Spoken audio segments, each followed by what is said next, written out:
রেশম বা সিল্কের আবিষ্কার এক প্রাচীন ও রহস্যময় ইতিহাস। এর উৎপত্তির সাথে জড়িয়ে আছে চীনের পৌরাণিক উপাখ্যান।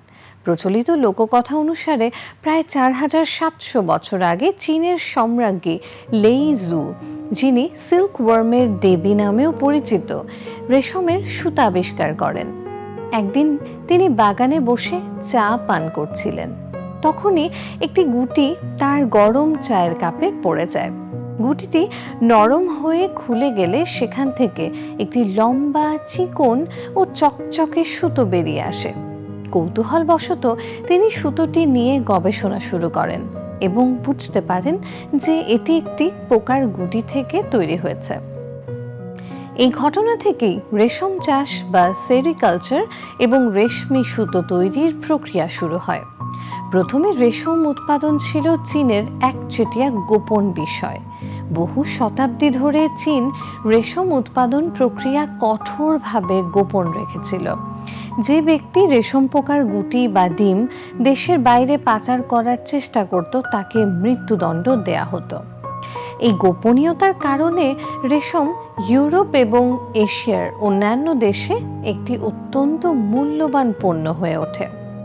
এটি সিল্ক রোড নামে পরিচিত বিখ্যাত বাণিজ্য পথের জন্ম দেয়, যার মাধ্যমে রেশম ও অন্যান্য মূল্যবান পণ্য চীন থেকে পশ্চিম দিকে বাণিজ্য করা হতো।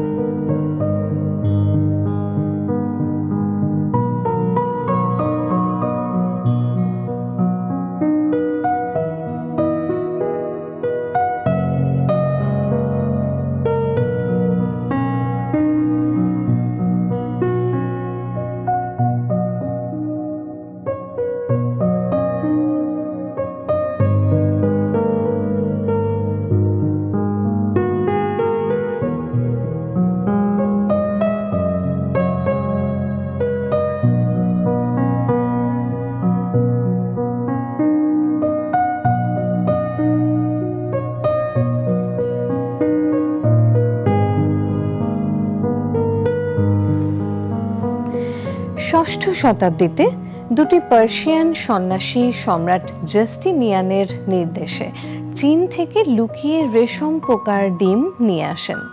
তারা ডিমগুলো ফাঁপা বাঁশের লাঠির মধ্যে লুকিয়ে রেখেছিলেন। এই ঘটনার পর রেশম উৎপাদন পদ্ধতি ধীরে ধীরে বাইজেন্টাইন সাম্রাজ্য এবং তারপর সারা বিশ্বে ছড়িয়ে পড়ে। এভাবেই রেশমি সুতো, যা একসময় কেবল চীনের অভিজাতদের জন্য সংরক্ষিত ছিল, ধীরে ধীরে বিশ্বজুড়ে ফ্যাশন, শিল্প এবং বাণিজ্যের এক গুরুত্বপূর্ণ অংশ হয়ে ওঠে। আজও রেশম তার প্রাকৃতিক সৌন্দর্য, আরামদায়কতা এবং স্থায়িত্বের জন্য সমাদৃত।